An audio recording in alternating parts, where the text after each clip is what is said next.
السلام علیکم 9 کلاس، کیسے ہیں آپ؟ امید ہے کہ خیریت سے ہوں گے۔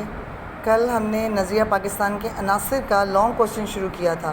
میں نے اس کے آپ کو 3 پوائنٹس کل کروائے تھے، اور اس سے پہلے ایک چیز جو آپ کو میں بتانا چاہی تھی، آپ کہتے ہیں کہ پی ڈی ایف پہ بک نہیں اویلیبل ہے، بک اب بک سٹورز پہ اویلیبل ہے۔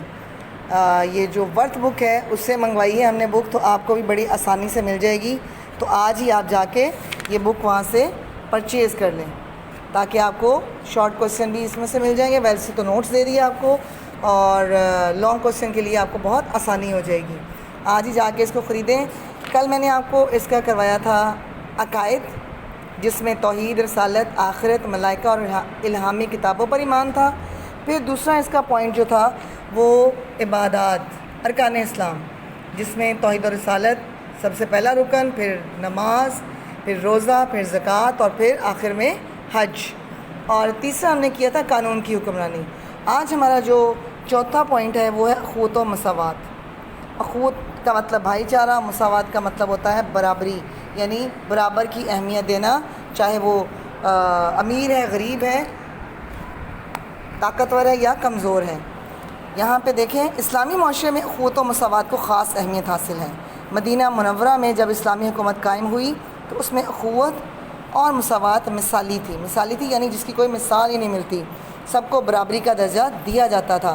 اگر کوئی امیر ہے، اس نے کوئی جرم کیا ہے تو اس کو وہی سزا ملتی تھی جو اگر کوئی غریب کرتا تھا جرم تو جو اس کو دی جاتی تھی۔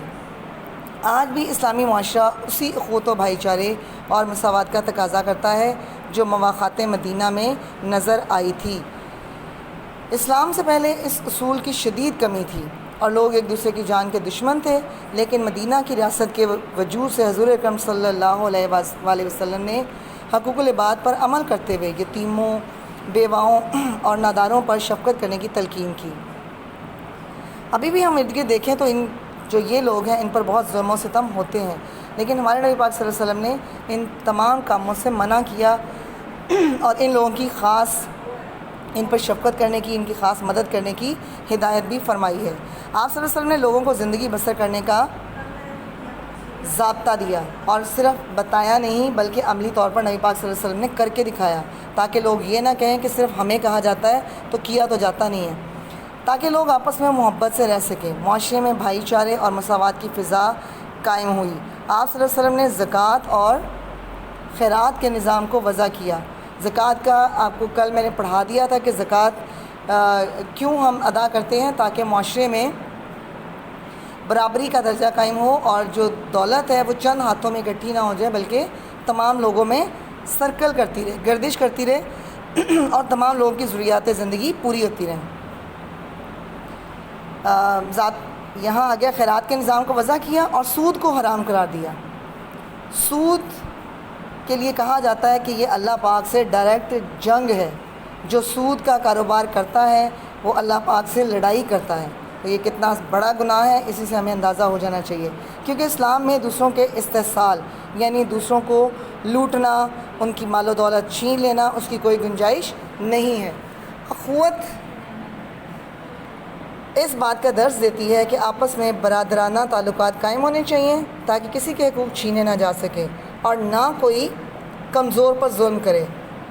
ہمارے ملک میں کہا تو جاتا ہے کہ یہ اسلامی ملک ہے اور اسلامی قانون یہاں پہ رائج ہیں، لیکن یہ جو ہم پڑھ رہے ہیں کہ حقوق چھینے نہیں جاتے اور کوئی کمزور پر ظلم نہیں ہوتا، یہ ابھی تک ہمارے ملک میں رائج نہیں ہوا۔ اللہ سے دعا ہے کہ یہ انشاءاللہ جلد رائج ہو جائے۔ حضور اکرم صلی اللہ علیہ وسلم کا ارشاد ہے کہ ایک مسلمان دوسرے مسلمان کا بھائی ہے، وہ اس کے ساتھ دھوکہ نہیں کرتا اور اس کے ساتھ خیانت نہیں کرتا اور اس کی غیبت نہیں کرتا۔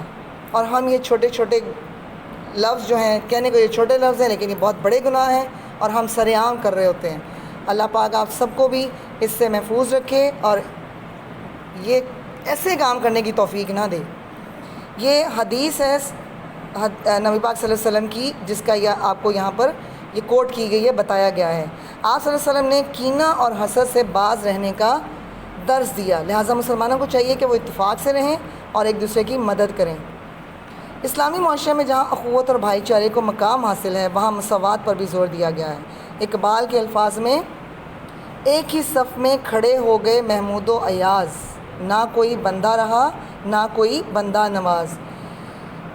محمود غزنوی بادشاہ تھا اور ایاز ان کا غلام تھا۔ اور جب ہم نماز پڑھنے کے لیے کھڑے ہوتے ہیں، خصوصاً جب لڑکے مرد جو ہیں وہ جاتے ہیں مسجد میں، تو تمام لوگ ایک صف میں کھڑے ہوتے ہیں۔ وہ یہ نہیں دیکھتے کہ کوئی امیر ہے غریب ہے، امیروں کو آگے کھڑا کریں یا ان کے لیے اونچی جگہ ہو، سب ایک ہی صف میں کھڑے ہوتے ہیں۔ یہاں صرف یہ نام بتا کے آپ کو یہ سمجھایا گیا کہ اللہ کے حضور جب کھڑے ہوتے ہیں تو سب اللہ کی نظر میں برابر ہیں، کیونکہ اسلام میں اونچ نیچ کا کوئی تصور نہیں ہے۔ اسلام نے ایسے معاشرے کی بنیاد رکھی ہے جس میں غریب اور امیر سب ایک جیسے ہیں، کسی کو کسی پر برتری حاصل نہیں۔ حضرت محمد صلی اللہ علیہ وسلم نے اس حقیقت کو اپنی آخری خطبہ، جس کو ہم خطبہ حجۃ الوداع بھی کہتے ہیں، یوں بیان فرمایا ہے: اے لوگو، بے شک تمہارا رب بھی ایک ہے اور تمہارا باپ بھی ایک ہے۔ آگاہ رہو، کسی عربی کو کسی عجمی پر، کسی عجمی کو کسی عربی پر، کسی سفید فام کو کسی سیاہ فام پر، یعنی سفید رنگ والے کو سیاہ رنگ والے پر، اور کسی سیاہ فام کو کسی سفید فام پر کوئی فضیلت حاصل نہیں۔ فضیلت کا معیار صرف تقویٰ ہے۔ یہ بھی نبی پاک صلی اللہ علیہ وسلم کی حدیث ہے، مسند احمد سے لی گئی ہے۔ اگر حدیث کی کتاب گھر میں ہوں تو آپ اس کو کنفرم بھی کر سکتے ہیں۔ اسلام تو نام ہی مساوات کا ہے۔ اللہ تعالیٰ کے نزدیک کوئی شخص برتر نہیں ہے۔ اگر کوئی بڑا ہے تو اچھے اعمال کی بنا پر بڑا ہو سکتا ہے۔ آپ دیکھ لیں کہ مسجد میں کوئی شخص افضل نہیں ہے، سب ایک امام کے پیچھے کھڑے ہو کر نماز ادا کرتے ہیں۔ اللہ کے حضور کسی کو برتری حاصل نہیں۔ اللہ تعالیٰ نے مساوات نسل انسانی کا درس دیتے ہوئے سورۃ الحجرات میں یوں ارشاد فرمایا ہے، میں آپ کو یہاں ترجمہ بتا دیتی ہوں: لوگو، ہم نے تم کو ایک مرد اور عورت سے پیدا کیا اور تمہاری قومیں اور قبیلے بنائے تاکہ ایک دوسرے کو شناخت کرو، اور اللہ کے نزدیک تم میں زیادہ عزت والا وہ ہے جو زیادہ پرہیزگار ہے۔ یعنی قبیلے بھی بنائے، ہمارے ملک ہیں، صوبے ہیں، الگ الگ صوبوں میں رہتے ہیں، الگ الگ ملکوں میں رہتے ہیں، یہ صرف پہچان کے لیے ہیں۔ اس میں برتری کا معیار نہیں ہے کہ پاکستانی ہیں تو بہت برتر ہیں اور ایران میں رہتے ہیں تو وہ کمتر ہیں، یا ایرانی بہت برتر ہیں اور ہم کمتر ہیں۔ ایسا اللہ کے نزدیک کوئی معیار نہیں ہے سوائے تقویٰ کے۔ آخری آپ کا پوائنٹ آ گیا عدل و انصاف، جسٹس اینڈ ایکویلٹی۔ عدل و انصاف کے بغیر کوئی بھی معاشرہ ترقی نہیں کر سکتا۔ وہی بات آ گئی کہ اگر برابری نہیں ہے، تمام لوگوں کو ایک ہی معیار کا انصاف مہیا نہیں ہوتا، تو وہ معاشرہ کبھی بھی آگے نہیں بڑھ سکتا، چل نہیں سکتا۔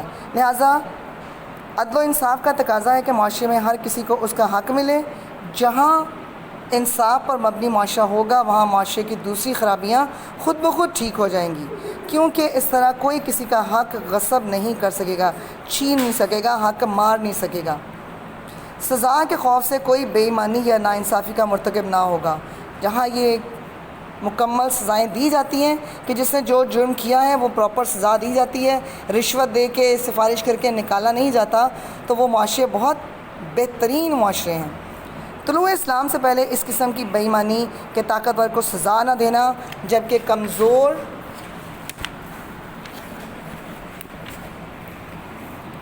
کو سزا دینا عام تھا، لیکن اسلام کے بعد عدل و انصاف کا بول بالا ہوا، معاشرے میں عدل و انصاف کی فضا قائم ہوئی اور مسلمان معاشرے میں انصاف ایک اہم ضرورت بن گیا۔ عدل و انصاف کی ضرورت زندگی کے ہر شعبے میں ہے۔ عدل و انصاف کے نفاذ کو ممکن بنانا عدالتی نظام کی ذمہ داری ہے۔ اس مقصد کے لیے عدالتوں کا آزاد ہونا نہایت ضروری ہے۔ ججوں پر کسی قسم کا سیاسی دباؤ نہیں ہونا چاہیے تاکہ قانون کا اطلاق سب پر یکساں ہو۔ کوئی امیر ہو یا غریب، سزا سب کے لیے جرم کے مطابق ہونی چاہیے۔ اللہ کرے ہمارے ملک میں بھی ایسا نظام قائم ہو جائے۔ حضور اکرم صلی اللہ علیہ وسلم کا فرمان ہے کہ جو قوم عدل و انصاف کو ترک کر دیتی ہے، چھوڑ دیتی ہے، ترک کرنا چھوڑ دینا، تباہی اور بربادی اس کا مقدر بن جاتی ہے۔